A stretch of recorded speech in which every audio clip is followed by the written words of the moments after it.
नमस्कार दोस्तों, Hindi medium YouTube channel पे आपका स्वागत है। दोस्तों, इस हिंदी मीडियम चैनल पे हम लोग प्रॉपर तरीके से जीएस को कवर कर रहे थे, जो हमारे आगे आने वाले जो भी एग्ज़ाम है, उनमें बहुत ज़्यादा फ़ायदा पहुँचाने वाला होता है। चाहे 71 बीपीएससी का एग्ज़ाम हो, उसमें आपने देखा, यूपी पीसीएस का एग्ज़ाम हो, उसमें आपने देखा कि कितने सारे सवाल टू द पॉइंट जो हमारी क्लासेज़ हैं, उनसे पूछे गए हैं। वो इसलिए मैं कह पा रहा क्योंकि मैंने इतने समग्र तरीके से आपको कवर करवाया है, चाहे हिस्ट्री की क्लास हो, चाहे बायोलॉजी की क्लास हो या बिहार स्पेशल की क्लासेस हो, तो उसके बाद फिर कोई फैक्ट चाहे कोई भी इन्फॉर्मेशन या कोई भी कॉन्सेप्ट बचता नहीं है। तो इसीलिए मैं इतने कॉन्फिडेंस के साथ कह पाता हूँ कि मेरी क्लासेस से सवाल आए हैं। तो हम जो मॉडर्न हिस्ट्री की क्लासेस कवर कर रहे थे दोस्तों, उसमें हमने बहुत सारे चैप्टर को कंप्लीट कर लिया। हमने जो यूरोपीय कंपनी का आगमन होता है वो समझा, उसके बाद हमने ये समझा कि किस तरीके से ब्रिटिश का विस्तार होता है वो हमने समझा। फिर तो समझा कि ब्रिटिश किस तरीके से पॉलिसी बनाते हैं और पूरे भारत में किस तरीके से कब्जा कर लेते हैं, सामाजिक रूप से, मानसिक रूप से, प्रशासनिक रूप से, वो सारी चीज़ें हमने देखी। और उनकी नीतियों का जो परिणाम होता है, वो होता है कि बहुत सारे विद्रोह शुरू हो जाते हैं। चाहे किसान को लेके विद्रोह हो, चाहे वहाँ के जो छोटे-छोटे राजवंश हो, उनको लेके विद्रोह हो, चाहे 1857 का विद्रोह हो या फिर 1857 के बाद बहुत सारे जनजातीय विद्रोह हों। तो वो सारी चीज़ों को हम समझ रहे थे कि किस तरीके से ये मूवमेंट होते हैं। तो उनमें हमने 1857 का जो विद्रोह होता है, वो हमने अच्छी तरीके से समझ लिया था। उसके पहले जो 1857 के पहले जो विद्रोह होते हैं, बहुत सारे जो स्थानीय लेवल पे होते हैं, वो हमने समझ लिया था। आज का हमारा जो टॉपिक है दोस्तों, वो है किसान आंदोलन, कि किस तरीके से भारत में किसान आंदोलन होते हैं और हम पूरे के पूरे किसान आंदोलन, चाहे वो 18वीं शताब्दी में हो, 19वीं शताब्दी में या 20वीं शताब्दी में हो, वो किस तरीके से होते हैं, उनके कारण क्या होते हैं, क्रमबद्ध तरीके से हम उनको समझेंगे। इसके बाद आपका कोई भी सवाल बचेगा नहीं, वो चाहे जिस भी तरीके का पूछा जाए। ठीक है? तो देखो, हम शुरू करते हैं किसान आंदोलन से, जो हमारा आज का चैप्टर है। देखो, जब ब्रिटिश नीतियाँ बनाते हैं, ब्रिटिश लोग, ब्रिटिश का रूल आता है, तो उसमें एक पॉलिसी बनाते हैं, वो एग्रीकल्चर के लिए मतलब कि जो कृषि नीति होती है, जो उनकी आर्थिक नीति होती है, उसमें बहुत सारी तरीके की वो किसानों को लेके पॉलिसी लेके आते हैं। चाहे महल वाली नीति हो, चाहे मतलब कि ज़मींदारी प्रथा हो, रैयतवाड़ी प्रथा हो, ये सारी नीतियाँ लेके आते हैं, जिससे क्या होता है, वो मैक्सिमम लैंड रेवेन्यू कलेक्ट करते हैं, भू राजस्व कलेक्ट करते हैं और ज़मींदारों के माध्यम से कहीं तो खुद ही हर तरीके से जो भारत के किसान होते हैं, उनका शोषण करते हैं। जिससे क्या होता है, किसानों का जैसे जितना ज़्यादा शोषण बढ़ेगा, फिर उनके मन में वो मतलब कि विद्रोह वाली भावना आती रहती है। लेकिन जब तक वो संगठित नहीं हो पाते हैं, तो वो छोटे-मोटे स्तर पे विद्रोह करते हैं और जब संगठित हो जाते हैं, तो उनके विद्रोह का जो रूप होता है, बहुत ज़्यादा विकराल भी हमको देखने को मिलता है। और अंत में जब 20वीं शताब्दी आती है, तो उसमें वो जो उनका स्वरूप होता है, वो मतलब कि क्षेत्रीय से बढ़ के राजनीतिक हो जाता है, मतलब राष्ट्रीय हो जाता है। और जो उनका विरोध जमींदारों के प्रति होता था, अब उनका विद्रोह मतलब कि अंग्रेज और जमींदार दोनों के खिलाफ हो जाता है। तो यही चीज़ें हम पूरा समझने की कोशिश करेंगे। देखो, जो विद्रोह और आंदोलन है, इनको मैंने 3 कैटेगरी में बाँटा है। जो किसान आंदोलन है, पहले आंदोलन वो है जो 18वीं शताब्दी में होते हैं, दूसरा वो है जो 19वीं शताब्दी में होते हैं और तीसरा वो है जो 20वीं शताब्दी में होता है। 18वीं शताब्दी का मतलब है जो 1700 से लेके 1800 तक। 19वीं शताब्दी का मतलब जो 1900 से लेके 2000 तक, मतलब कि 1800 से लेके 1900 तक। और जो 20वीं शताब्दी का मतलब है कि जो 1900 से लेके 2000 के बीच के जो आंदोलन थे, जो 1947 के पहले तक के हैं, वही मेन बात, मतलब कि हम हिस्ट्री पढ़ रहे हैं तो वहीं तक की चीज़ें पढ़ेंगे, ठीक है? देखो, जो 18वीं शताब्दी में पहला आंदोलन होता है, वो होता है सन्यासी विद्रोह, जो 1763 से लेके 1800 तक होता है। और ये सन्यासी विद्रोह हमने पिछली क्लास में पढ़ लिया कि किस तरीके से सन्यासी विद्रोह या जो बंगाल के फ़कीर विद्रोह, उनका किस तरीके से विद्रोह होता है। वो सारी चीज़ें हमने पढ़ ली कि जो मतलब कि सन्यासी लोग रहते हैं, उनको क्या किया जाता है कि पहले तो वो किसान वो मतलब कि जो स्थानीय राजा रहते हैं, उनके यहाँ पे सैनिक रहते हैं। लेकिन बाद में जब ये ब्रिटिश आते हैं, तो वो बेरोज़गार हो जाते हैं। तो बेरोज़गार होने के बाद वो क्या करते हैं, खेती की तरफ चल जाते हैं। लेकिन खेती से भी उनका पालन-पोषण मतलब कि ढंग से नहीं हो पाता है, तो वो फिर लूट-पाट की तरफ चले जाते हैं, जिसकी वजह से अंग्रेज़ उनको दबाने की कोशिश करते हैं और उनका विद्रोह सामने निकल के आता है। तो हमने जो सन्यासी हैं, वो सन्यासी विद्रोह था, वो किसान आंदोलन के रूप में ही था, वो हमने समझ लिया था। 19वीं शताब्दी के जो विद्रोह होते हैं दोस्तों, उनको समझेंगे या 20वीं शताब्दी के विद्रोह समझेंगे? क्योंकि सन्यासी विद्रोह तो हमने पढ़ लिया। देखो, 19वीं शताब्दी के विद्रोह जो होंगे किसान, और जो 20वीं शताब्दी के होंगे, उनमें कुछ मूलभूत अंतर होंगे, जो मैंने आपको बताया वो एक बार समझ लो। 19वीं शताब्दी के जो आंदोलन हुए दोस्तों, ये पहली बात तो ये जमींदारों के खिलाफ थे, असंगठित थे और इनकी जो राजनीतिक महत्वाकांक्षा थी वो कोई महत्वाकांक्षा नहीं थी, बस ये केवल अपने शोषण और दमन से छुटकारा पाना चाहते थे कि गांव का जो जमींदार है वो हमारा शोषण ना करे, बस इतना ही चाहते थे। इस तरीके के जैसे आंदोलन थे, इनमें राष्ट्रवाद की कोई भावना नहीं थी। नील आंदोलन हो गया, पावना विद्रोह हो गया, दक्कन विद्रोह हो गया, मोपला विद्रोह हो गया, इस तरीके के जो विद्रोह है वो राष्ट्रीय स्तर पर नहीं थे, वो क्षेत्रीय थे। और उनका उद्देश्य केवल जमींदार जो उनका शोषण कर रहे थे उनसे छुटकारा पाना था। और ये किसी भी तरीके से संगठित नहीं थे, ये असंगठित रूप से थे, जिसका ऊपर मतलब कि जो शोषण होता था वही उसके खिलाफ विद्रोह करता था। इनका कोई नेता नहीं, कोई कुछ नहीं, इस तरीके से कुछ भी चीज नहीं थी। लेकिन जैसे ही 20वीं शताब्दी आती है, 20वीं सेंचुरी आती है, तो उसमें ये आंदोलन जो होते हैं वो अंग्रेजों के खिलाफ हो जाते हैं, संगठित हो जाते हैं, राजनीतिक इनका इंटरेस्ट हो जाता है, राष्ट्रवाद की भावना इसमें से जुड़ जाती है, राष्ट्रवादी जो नेता होते हैं वो इनसे जुड़ते चले जाते हैं, और इनके जो आंदोलन रहेंगे, जो विद्रोह रहेंगे, उसको राष्ट्रीय स्तर पर लेके जाएंगे और इनका सॉल्यूशन करवाएंगे। इस तरीके के जो विद्रोह होते हैं, जो आंदोलन होंगे किसानों के, उनमें आएंगे खेड़ा विद्रोह, चंपारण विद्रोह, अवध किसान सभा, ये सारी चीजें आएंगी। तो दो पार्ट में हम बांट के समझेंगे। सन्यासी विद्रोह हमने पढ़ लिया, अब एक एक करके ये सारे आंदोलन हम समझते हैं। यही पीसीएस का, यूपी पीसीएस का पहला सवाल ही था हिस्ट्री से जो पूछा गया था कि नील विद्रोह का कब हुआ था, ये सवाल था, अभी जाके देख लेना, इनका क्रम पूछा गया था। तो हम सबसे पहले शुरू करते हैं नील विद्रोह, जो 1859 से लेके 1860 तक में होता है। और ये कहाँ होता है दोस्तों, ये इसकी शुरुआत जो होती है नादिया डिस्ट्रिक्ट होता है जो पश्चिम बंगाल का, वहीं का गोविंदपुर जो गांव है दोस्तों, वहीं से इस विद्रोह की शुरुआत होती है। किसकी? नील विद्रोह की। इसके नेता कौन होते हैं? दिगंबर विश्वास और विष्णु विश्वास। देखो ये क्या लोग क्या चाहते थे कि जो किसान वहां के थे वो लोग चाहते थे कि हम यहाँ पे चावल उगाए, लेकिन जो अंग्रेज चाहते थे कि यहाँ पे ये चावल ना उगाए, नील उगाए, क्योंकि नील एक व्यापारिक कृषि है और उससे फिर हम कपड़े की रंगाई के लिए और इसका जो कपड़े होंगे उनको निर्यात कर पाएंगे, जो नील होगा उसका निर्यात कर पाएंगे। ये सब इनके दिमाग में था अंग्रेजों के। लेकिन ये लोग चाहते थे कि हम यहाँ पे चावल उगाएं, इसी चीज को लेकर अंग्रेज इनको नील उगाने के लिए बाध्य करेंगे और फिर जिसकी वजह से ये आंदोलन करेंगे। इनका क्षेत्र क्या रहता है? क्षेत्र वही रहता है दोस्तों कि बंगाल और बिहार वाला इलाका, ठीक है। समर्थन कौन कौन करता है? दीन बंधु मित्र ने एक किताब लिखी थी नील दर्पण, ये एक नाटक है। तो इस मतलब कि नील दर्पण में इस नील विद्रोह का समर्थन किया गया था। हरिश्चंद्र मुखर्जी हैं, इनकी एक रचना है न्यूज़पेपर हिंदू पैट्रियट, उसमें इसका समर्थन किया गया था। ईसाई मिशनरियों तक ने इसका समर्थन किया कि भाई ये बात तो सही कह रहे हैं किसान लोग, उनका समर्थन किया। विद्रोह किया किसानों ने, किस वजह से? मजिस्ट्रेट एक हेमचंद रहता है, ये क्या कह देता है, उत्साहित होगा कि किसानों को अपने उत्पादन जो क्षेत्र हैं उन पे उनका अधिकार है कि वो क्या उगाना चाहते हैं, क्या नहीं उगाना चाहते हैं। जैसे ही निर्णय आता है उसके बाद जो किसान होते हैं विद्रोह कर देते हैं। रिजल्ट इसका ये होता है कि 1860 में एक नील आयोग का गठन किया जाता है। अध्यक्ष कौन रहता है इसका? सीटनकर, और फिर उसके माध्यम से मतलब कि इसका सोल्यूशन किया जाता है। तो ये पूरा का पूरा जो नील विद्रोह था और किस तरीके से इसका सोल्यूशन होता है, कौन कौन से लोग उसके जुड़े होते हैं, वो सारी चीजें मैंने आपको बता दी, ठीक है। दूसरे आंदोलन पे आओ जिसका नाम होता है पावना विद्रोह। पावना विद्रोह जो 1873 से लेकर 76 तक, देखो इसका कालक्रम भी सारा कुछ याद रखना है कि कब होता है। ये भी पश्चिम बंगाल के इलाके में होता है। और ये जो पश्चिम बंगाल का इलाका पावना था, ये जूट की खेती, आज भी पश्चिम बंगाल जूट की खेती के लिए जाना जाता है, तो ये जूट की खेती के लिए फेमस था। लेकिन अंग्रेज यहाँ पे क्या करेंगे कि अंग्रेजों ने एक्ट ऑफ 1859 या बंगाल काश्तकारी एक्ट 1859 पारित कर दिया।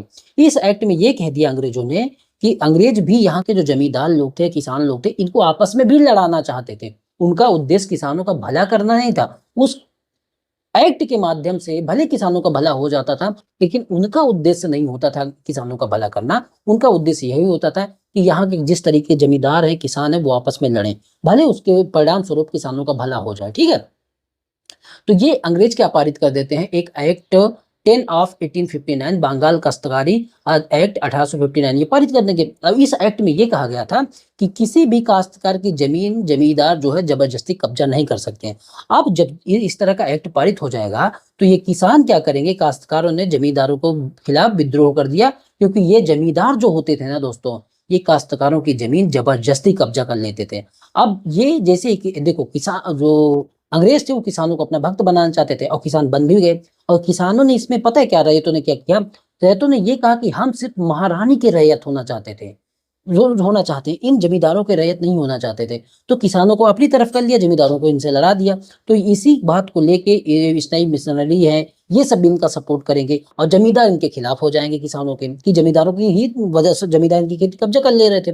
तो जमींदार को अलग करके किसानों को अपनी तरफ मिलाने की कोशिश थी, ये जो विद्रोह था। इसके बाद होता क्या है, इसमें एक फार्मर लीग का, किसान संघ का जो है गठन किया जाता है और इसी के लीग के माध्यम से जो है बहुत सारे काम किए जाते हैं। और इस जो आंदोलन में हिंसा नहीं हुई एकदम, तो किसानों को संगठित किया गया, लगान ना दें, मुकदमा के लिए चंदा इकट्ठा करना, इस फार्मर लीग का जो है पूरा का पूरा उद्देश्य होता है। इस आंदोलन का जो समर्थन किया था बंकिम चंद्र चट्टोपाध्याय ने, आर.सी. दत्त ने, कैंपबेल ने, सब ने समर्थन किया था। विरोध, इसका नेता कौन कौन होते हैं इस आंदोलन के, ईशान चौधरी होते हैं, शंभू पाल होते हैं, खुदी मुल्ला, ये लोग इसके नेता होते हैं।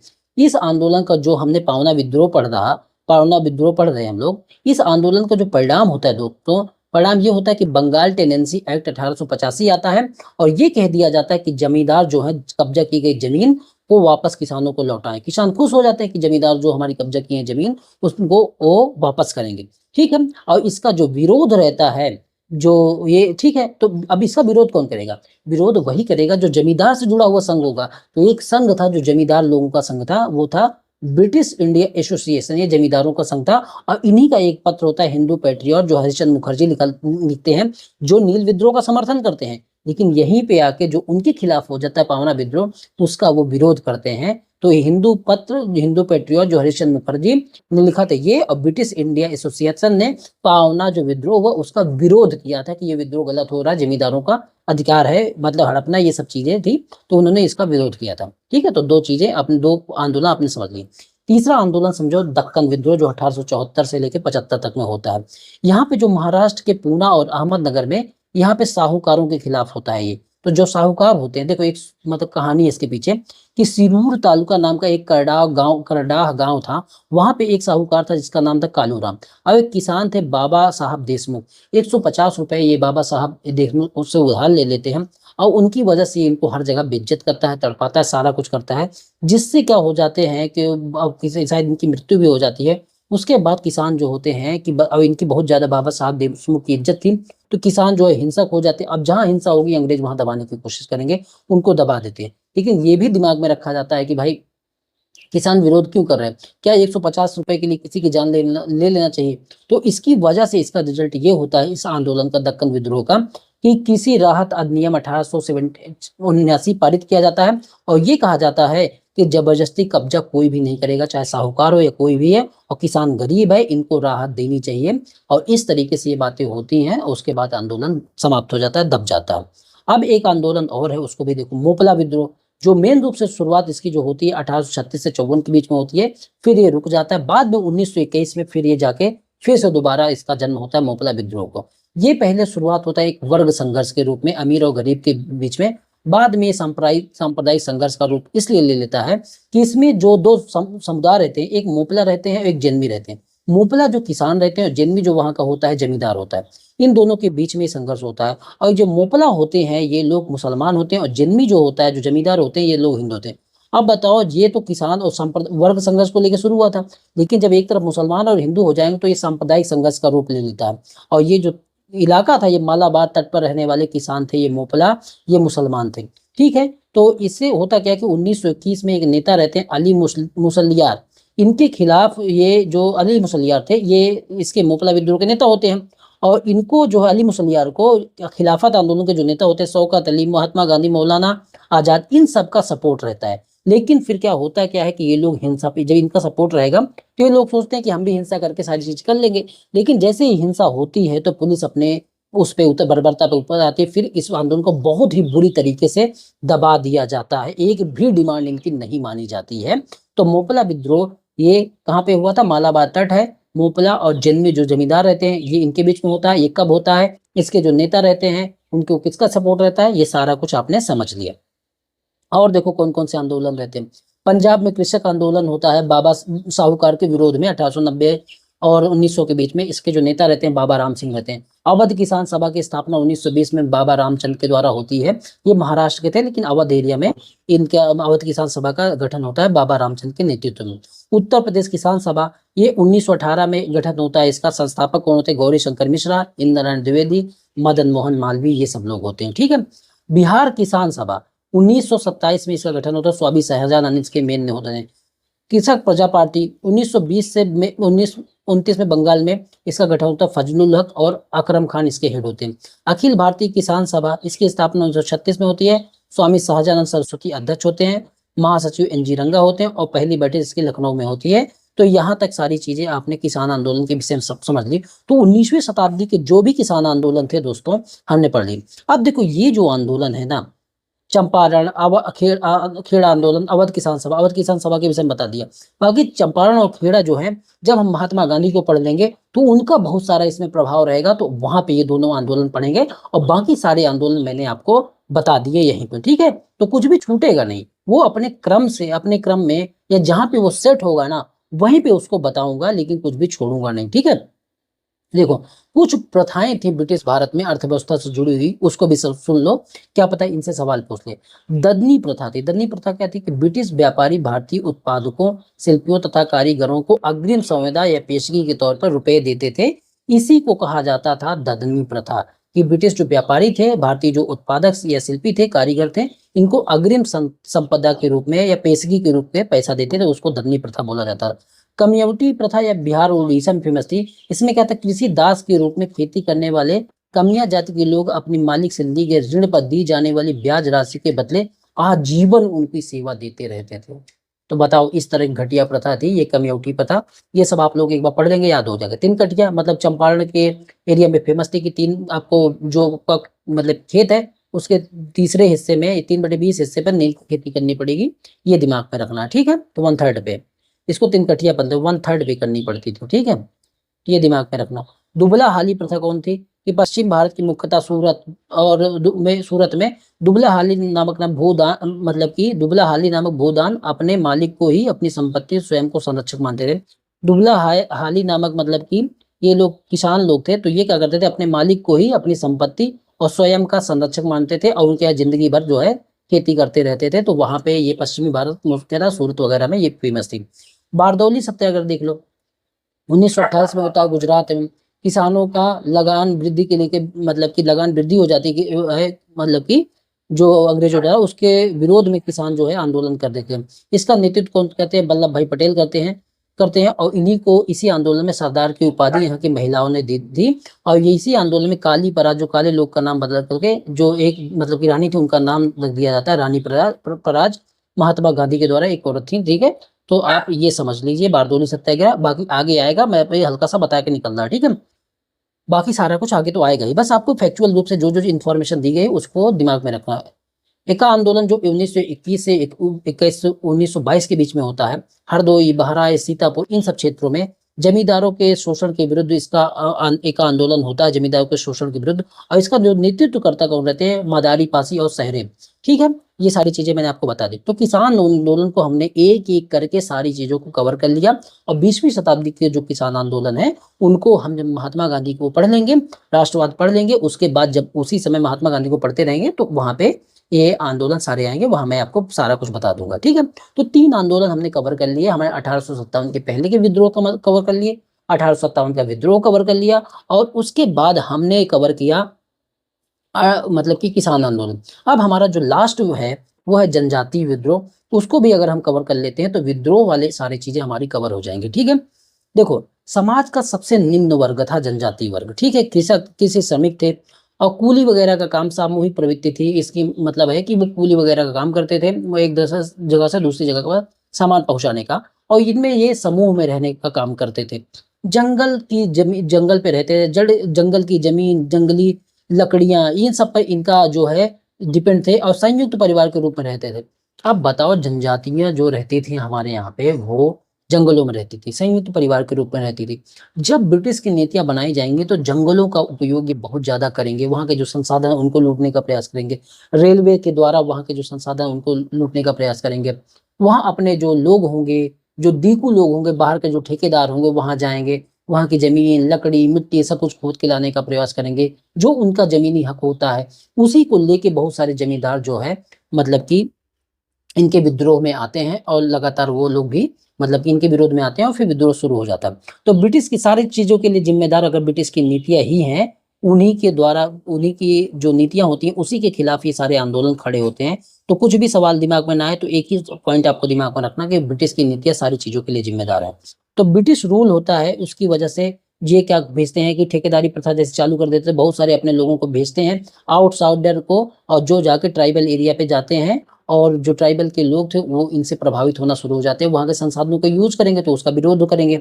और परंपरागत तरीके से हमेशा जिंदगी भर वही लोग वहाँ पे शासन करते हुए या रहते चले जाएंगे, वहाँ पे इनकी जो प्रथाएं थी उनका विरोध करेंगे। बलि प्रथा या बहुत सारी इनकी प्रथाएं होती है उसका विरोध करते हैं जो बाहर से लोग जाते हैं और उनके संसाधनों का यूज करना शुरू कर देते हैं, जिसकी वजह से ये आंदोलन शुरू कर देते हैं।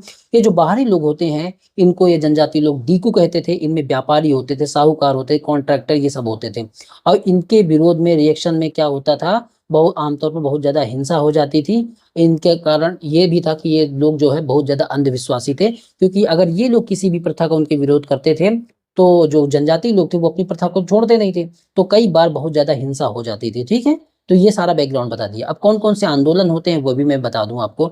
बाकी बिहार से जुड़े जो आंदोलन होते हैं बिहार स्पेशल में हमने बहुत अच्छे से कवर किया है। ठीक है, नैकदा जनजाति थी गुजरात में, ये क्या करते हैं 1868 में पुलिस स्टेशन पर हमला कर देते हैं और ये कहते हैं कि हम धर्मराज की स्थापना करेंगे। और ऐसा कुछ नहीं होता है क्योंकि ये मतलब कि तीर कमान इन सब से लेके लड़ेंगे तो कहाँ से हो पाएगा, और जो बाहरी लोगों से लड़ना है तो उसी तरीके के जो हथियार हो तब तो लड़ पाएंगे। ठीक है, और इनके पास जो अंग्रेज लोग रहते हैं या जो मतलब कि जमींदार या दीकू जो लोग रहते हैं इनके पास ये सार्वजनिक मतलब कि सारे संसाधनों से संपन्न लोग रहते हैं। तो आपको बस इतना याद रखना है, नैकदा जो जनजाति है इनका आंदोलन 1868 में गुजरात वाले इलाकों में होता है। ठीक है, ये दिमाग में रखना। कच्चा नागा का आंदोलन ये कहाँ होता है, कच्चार इलाके में होता है 1882 में। ऐसा ही आंदोलन मतलब कि यहाँ पे भी होता है। और इनके गुरु थे एक गुरु शंभुदान। ये एक इनका जो इनको कहा जाता है कि ये एक मतलब कि इनके पास एक मैजिकल हैंड था, ये अपने हाथ से कर देते थे और एक बार में सारे अंग्रेजों को परास्त कर देते थे। ऐसी कहानी इनके विषय में प्रचलित है। ठीक है, फोंड विद्रोह कहाँ होता है, चक्र बिसाई इसके नेता होते हैं 1837 से 56 में होता है। देखो हम पीटी के लिए पढ़ रहे हैं, प्रीलिम के लिए पढ़ रहे हैं, उसी तरीके से पढ़ेंगे। ठीक है, चेर विद्रोह कब होता है 1800, सारा चीज होगा जो विद्रोह होगा जनजातियों का वो जमींदारों के, साहूकारों के, दीपों के खिलाफ होगा और अंग्रेजों की नीतियों के खिलाफ होगा। बस रीजन यही होगा क्योंकि ये वहां के संसाधनों का यूज करना चाहेंगे और वो अपने संसाधनों का यूज करने नहीं देना चाहेंगे। अपनी कल्चर को, अपनी संस्कृति को, अपनी प्रथाओं को बचाए रखने का प्रयास करेंगे और ये बाहरी लोग उनके कल्चर में हस्तक्षेप करेंगे जिसकी वजह से संघर्ष जन्म लेगा। तो चेर जो विद्रोह होगा 1817 में, ये जो कालक्रम है ना ये जरूर याद रखना। और नेता तीरथ सिंह इसके नेता होते हैं, उत्तर पूर्वी भारत में होता है।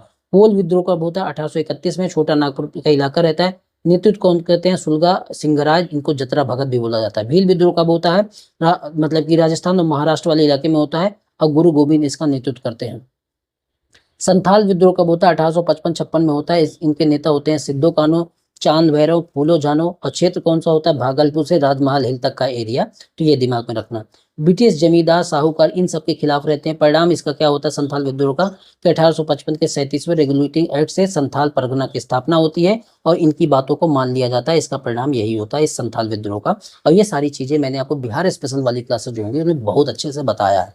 ठीक है, अभी यहाँ पे सिर्फ जहां से पीटी के सवाल बनते हैं सिर्फ वही चीजें मैं आपको बता के निकल रहा है। ठीक है, मुंडा विद्रोह 1893 से लेकर 1900 तक में होता है। ये क्षेत्र कौन सा होता है, छोटा नागपुर का। इसको उलगुलान विद्रोह भी कहते हैं। नेतृत्व करता कौन होते हैं, बिरसा मुंडा। इनके सहायक दुनका मुंडा भी होते हैं। सिंह बोगा की पूजा करते हैं। ये चमत्कारी शक्तियों से युक्त माना जाता है, वैष्णव धर्म से प्रभावित थे। और यही जो बिरसा मुंडा होते हैं यही मुंडा विद्रोह को लीड करते हैं। ये इलाका होता है 1900 में जेल में ही इनकी बिरसा मुंडा की मृत्यु हो जाती है। कुछ इनको रोग हो जाता है जिसकी वजह से इनकी मृत्यु हो जाती है। और इनका जो उद्देश्य होता है मुंडा विद्रोह का वो होता है शोषण मुक्त समाज की स्थापना करना, मुंडा राज्य की स्थापना करना और ब्रिटिश करों की अदायगी न करना। और बाकी जो सारे उद्देश्य मैंने आपको बताए हैं कि ब्रिटिश नीतियों का विरोध करना, क्योंकि ब्रिटिश नीतियां इनके जो इलाके के संसाधन है उनका यूज कर रही थी। छोटा नागपुर टेनेंसी एक्ट इसी के द्वारा पारित होता है 1908 में और इसी से आंदोलन समाप्त हो जाता है। जनजातियों के अधिकारों को कुछ राहत दी जाती है। रंपा विद्रोह कहाँ होता है, आंध्र प्रदेश में। साहूकारों के शोषण के विरुद्ध और वन कानून के खिलाफ ये रंपा विद्रोह होता है। नेता कौन होते हैं, अल्लूरी सीताराम राजू, एक गैर आदिवासी थे लोकनायक की छवि थी, इनकी गांधीवादी और थे और हिंसा भी करते थे, तो इनकी तो जो ज़्यादातर छवि जो होती थी, वो लोकनायक की थी। तो इनका नाम याद रखना कि अल्लू सीताराम राजू रंपा विद्रोह से संबंधित है।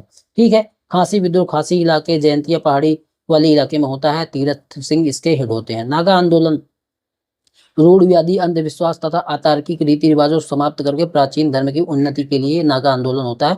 नागा राज की स्थापना के लिए होता है। रंग में जदोनांग ये इनकी लीडर होती है, फिर इनको फांसी दे जाती है और बाद में इसकी जो नेतृत्व करता है वो गेंडेलियू बनती है और बाद ये जो है जो सिविल डिसोबीडियंस मूवमेंट होता है उससे भी जुड़ी होती है।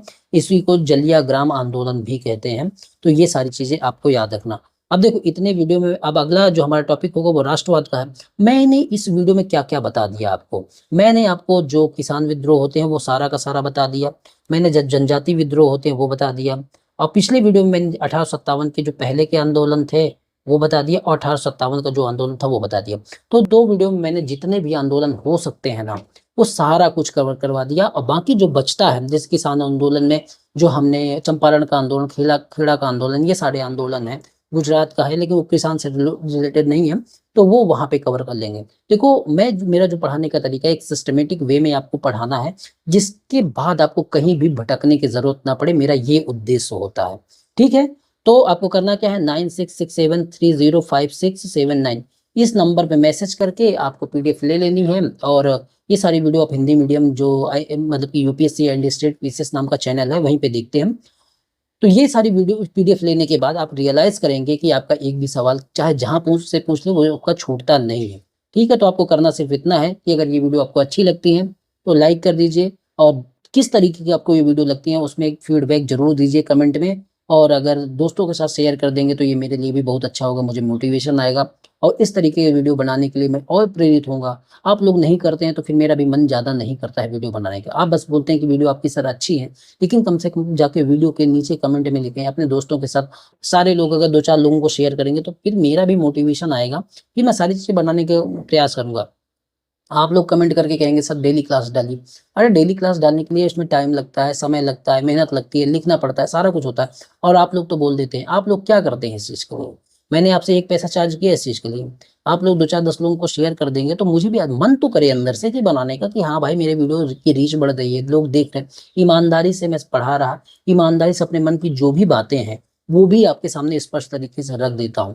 तो कम से कम मेरी तरफ से जो इफर्ट है मैं तो पूरा लगा रहा हूँ। तो आपसे बहुत ज़्यादा इफर्ट की डिमांड नहीं कर रहा मैं सिर्फ इतनी ही डिमांड कर रहा कि अपने दोस्तों के बीच में या जो भी इस तरीके की तैयारी करने वाले लोग हैं उनसे मेरा चैनल को रिकमेंड कर सकते हैं, सजेस्ट कर सकते हैं कि हाँ एक चैनल है जहाँ पे प्रॉपर तरीके से हमको नोट्स प्रोवाइड किया जाता है, वीडियो भी बना के दिया जाता है, जिसकी वजह से हमारी तैयारी बेहतर हो पाती है। तो जब लोगों को सजेस्ट करेंगे वो और देखेंगे तो मेरे अंदर का मोटिवेशन और ज़्यादा हाई होगा और मैं और ज़्यादा वीडियो बना पाऊंगा। ठीक है?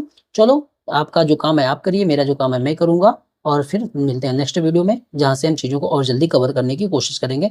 राष्ट्रवाद वगैरह करते हुए हम पूरा का पूरा सारा चीज़ें कवर करेंगे। आपको घबराना नहीं है, बस केवल देखते रहना किस तरीके से मैं सारे क्वेश्चन में बता तो रहा।